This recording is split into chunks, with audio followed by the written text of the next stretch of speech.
This is the new SolarStore50. The 50 represents 50 kilowatt hours of LFP battery storage, which is inside this cabinet.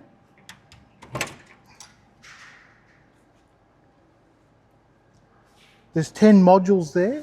Each module is 51.2 volt, 5.12 kilowatt hours with the DC breaker in the middle there.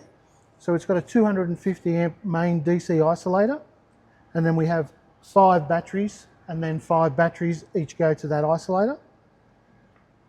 IP55 rated cabinet, and you can see it's insulated.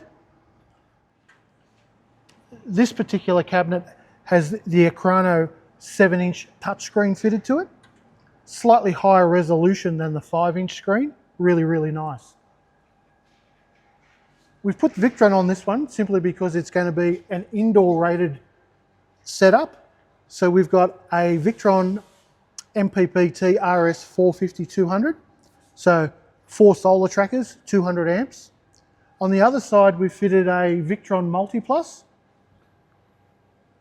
So again, 48 volt or 51.2 nominal, 10,000 VA or 8,000 watt continuous with a 140 amp charge controller built into it. We've integrated lifting hooks to make it easier for installers. So that can be craned off a truck, forklift, pallet jacked, however you like to see it. Very, very stable and sturdy unit. I've got Alex with me on the other side of the screen today. Alex, in your mind, what makes this special? I think the benefit of a system like this, whether you call it DC centric or whether you call it a BS as opposed to a BESS, as in a battery system, is if you've got a failure of a battery module or really anything, it's serviceable and you can change it. So you can change the BMS in the batteries, you can upgrade them if they're 10 years old and they need to be upgraded. Every part of it's serviceable. Whereas with an all-in-one system, like a SIG Energy or a Tesla Powerwall, you're really wedded to that company. Right. So if the solar charge controller fails, you can just take it off and put a new one on. Yeah, and in the case of Victron, there'll be a local service agent as well. Sure. Yeah, it doesn't have to be us or anybody. So it just gives some extra flexibility and I guess some peace of mind that it's going to last into the future.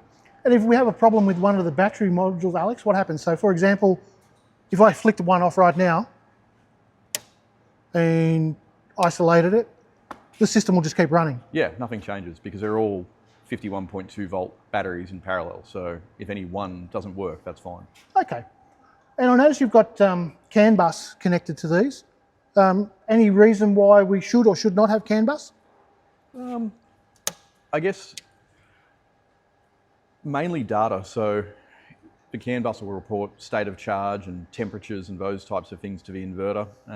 But they'll also work happily without it. So if the communication breaks, they're perfectly safe operating standalone as well. All right. Just while I'm looking at the touchscreen here, does it have to be here? No. In fact, it doesn't have to have a touchscreen at all. It could be an Android device that's mounted in your home. It could be a phone app. You don't have to have it at all. Okay. This particular unit, I think it's sold and it's going into a garage installation. Yeah. So the IP rating being IP21 on the Victron gear with the touchscreen, that particular customer just wanted a touchscreen and they were happy for it to go in the garage. I don't know. Personally, I'm kind of old school like that. Even like the Sunny Boy inverter, it's a great inverter, but once they remove the screen, I just hate that you can't walk up to it and see what it's doing. I find myself looking at my Fronius inverter and seeing what the output is while it's running. And yeah, you're absolutely right. I tend to do the same thing. Even the DA hybrid inverters that we're using with the SolarStore50 as well, they have a little integrated screen on them, which I kind of like. Yeah. And the reasoning we've gone to 50 kilowatt hours nominal for this.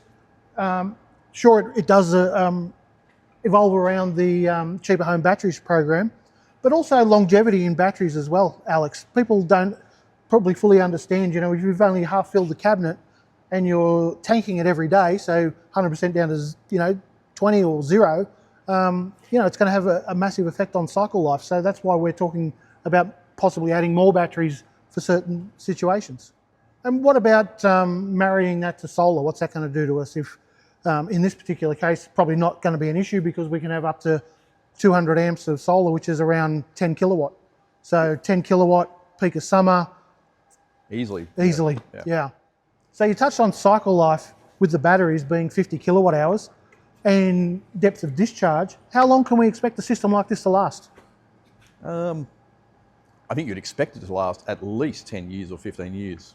Right. Because the cycle life that everyone gives to LFP is back to a percentage of their original capacity. So they're not failed at 6,000 cycles, they're down to 80% of what they originally were.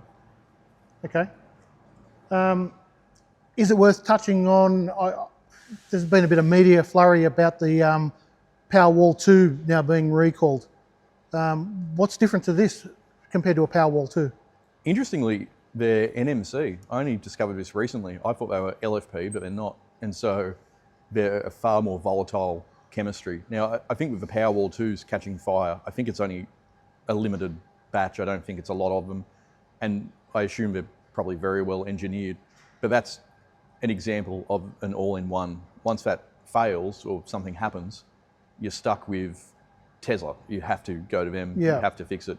If you had a battery fail, and it won't in a catastrophic way because it's LFP, it's very safe. But if you have a failure, anyone can replace it for you. You don't have to go back to the original manufacturer. Yeah.